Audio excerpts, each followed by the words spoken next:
প্রিয় ভিউয়ার্স, আবারও চলে আসলাম তোমাদের মাঝে একটি খুশির খবর নিয়ে। সহায়ক ও ক্লার্ক পদে কিন্তু কর্মী নিয়োগ করা হচ্ছে। এই পদের জন্য কেমন শিক্ষাগত যোগ্যতা চাওয়া হয়েছে, বয়স ইত্যাদি সমস্ত বিস্তারিত তথ্য কিন্তু আজকের এই ভিডিওর মাধ্যমে পেয়ে যাবেন। তার আগে বলবো, যে সকল ভিউয়ার্স এখনও পর্যন্ত আমার এই চ্যানেলটি সাবস্ক্রাইব করেনি তাদেরকে বলবো প্লিজ অতি দ্রুত সাবস্ক্রাইব করে দিয়ে আমাদের পাশে থাকুন এবং বন্ধুদের মাঝে শেয়ার করে দিন। চলুন আজকের বিস্তারিত তথ্য দেখে নেওয়া যাক।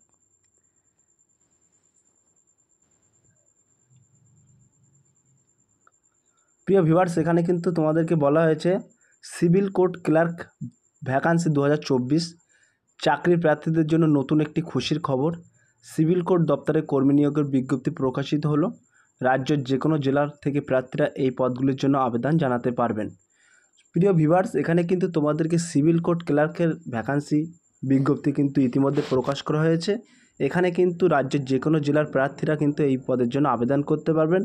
এখানে ইচ্ছুক প্রার্থীরা কিন্তু অনলাইনের মাধ্যমে আবেদন সম্পূর্ণ করতে পারবেন। আবেদন পদ্ধতি কী হবে, বয়সসীমা কী থাকছে, মাসিক বেতন কত হবে, সমস্ত বিস্তারিত তথ্য কিন্তু আজকের এই ভিডিওর মাধ্যমে বলবো। তাই বলবো ভিডিওটি স্কিপ না করে সম্পূর্ণটি দেখার জন্য অনুরোধ রইল। প্রিয় ভিউয়ার্স, এখানে কিন্তু তোমাদেরকে মোট শূন্যপদ থাকছে 410টি। আবেদন মাধ্যম কিন্তু অনলাইনে। আবেদনের শেষ তারিখ কিন্তু 9/5/2024। এই তারিখের মধ্যে কিন্তু তোমাদেরকে আবেদন সম্পূর্ণ করতে হবে। আমি ডেসক্রিপশন বক্সে হাউ টু অ্যাপ্লাই অর্থাৎ আবেদনকারীর লিঙ্ক দিয়ে দেবো। তোমরা কিন্তু ওই লিঙ্কে সরাসরি ক্লিক করে আবেদন করতে পারবেন। এখানে যে পদগুলিকে নিয়োগ করা হবে সেই পদগুলির নাম হলো অ্যাসিস্ট্যান্ট ক্লার্ক। এই পদগুলিতে মোট 410 জন প্রার্থীকে নিয়োগ করা হবে। বয়সসীমা ও বেতন কী থাকছে ইত্যাদি সমস্ত বিস্তারিত তথ্য একটু দেখে নেওয়া যাক। এখানে কিন্তু 1 নম্বরে বলা হয়েছে উপরিক্ত প্রতিটি পদের ক্ষেত্রে আবেদনকারীদের জন্য আলাদা বয়সসীমা রয়েছে। উল্লেখিত পদগুলির আবেদন করার জন্য প্রার্থীদের বয়স সর্বনিম্ন 21 বছর থেকে সর্বোচ্চ 35 বছরের নিচে হতে হবে। সো প্রিয় ভিউয়ার্স, এখানে কিন্তু একাধিক পদের জন্য কিন্তু একাধিক বয়সসীমা রাখা হয়েছে এবং তার মধ্যে কিন্তু সর্বনিম্ন বয়স হতে হবে 21 বছর থেকে 35 বছরের নিচে হলে তোমরা কিন্তু এই পদের জন্য আবেদন করতে পারবেন। এবং এছাড়াও ওবিসি, এসসি এই সমস্ত ক্যাটাগরি থেকে যে সকল প্রার্থীরা বিলং করছেন তাদের ক্ষেত্রে কিন্তু অবশ্যই সরকারি নিয়ম অনুযায়ী ছাড় দেওয়া হবে। আমি মেন টপিকগুলো তোমাদের মাঝে তুলে ধরছি, তোমরা দেখে নাও। 2 নম্বরে কিন্তু এই বলা হয়েছে এই পদগুলি যাচাইকরণের পর নিযুক্ত প্রার্থীদের প্রতি মাসে পারিশ্রমিক হিসেবে সর্বনিম্ন 25,500 টাকা থেকে সর্বোচ্চ 81,100 টাকা মধ্যে বেতন দেওয়া হবে। সো প্রিয় ভিউয়ার্স, তোমরা যদি এই পদে চাকরি পেয়ে যাও তাহলে তোমাদের কিন্তু প্রতি মাসে মাসিক পারিশ্রমিক 25,500 টাকা থেকে সর্বোচ্চ 81,100 টাকা দেওয়া হবে। এখানে শিক্ষাগত যোগ্যতা কী চাওয়া হয়েছে তোমাদেরকে কিন্তু এখানে বলা হয়েছে যে সকল ইচ্ছুক প্রার্থীরা এই পদগুলিতে আবেদন করবেন ভাবছেন তাদের উদ্দেশ্যে বলা হচ্ছে এই পদগুলিতে আবেদন করার জন্য প্রার্থীদের শিক্ষিত বিদ্যালয় বা প্রতিষ্ঠান থেকে স্নাতক বা সমমানের ডিগ্রি অর্জন করতে হবে। এছাড়া আবেদনকারী কম্পিউটার সম্বন্ধে জ্ঞান থাকা প্রয়োজন। সো প্রিয় ভিউয়ার্স, এখানে কিন্তু তোমাদেরকে বলা হয়েছে সরকার দ্বারা স্বীকৃত বোর্ড থেকে তোমাদের কিন্তু অর্থাৎ গ্র্যাজুয়েশান অর্থাৎ স্নাতক পাস এবং সমমানের ডিগ্রি অর্জন থাকতে হবে।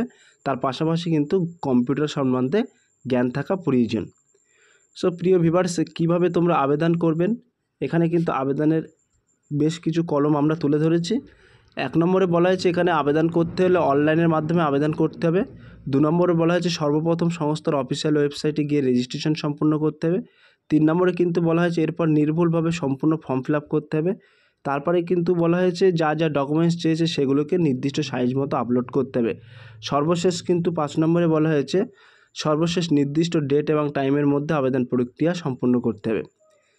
সো প্রিয় ভিউয়ার্স, তোমরা কিন্তু নিজের মোবাইল থেকেও কিন্তু এই পদের জন্য আবেদন করতে পারবেন। আমি ডেসক্রিপশন বক্সে হাউ টু অ্যাপ্লাই লিঙ্ক দিয়ে দেবো, তোমরা কিন্তু ওই লিঙ্কে সরাসরি ক্লিক করে অ্যাপ্লাই করতে পারবেন। আবেদন মূল্য কী রাখা হয়েছে এখানে দেখে নেওয়া যাক। এখানে আবেদন করার জন্য সকল প্রার্থীদের নোটিফিকেশন নিয়ম অনুসারে ইডব্লিউএস BC 1 এবং BC 2 ক্যাটাগরি প্রার্থীদের 500 টাকা এবং SC ST ক্যাটাগরি প্রতিবন্ধী ব্যক্তিদের জন্য 125 টাকা আবেদন মূল্য জমা দিতে হবে।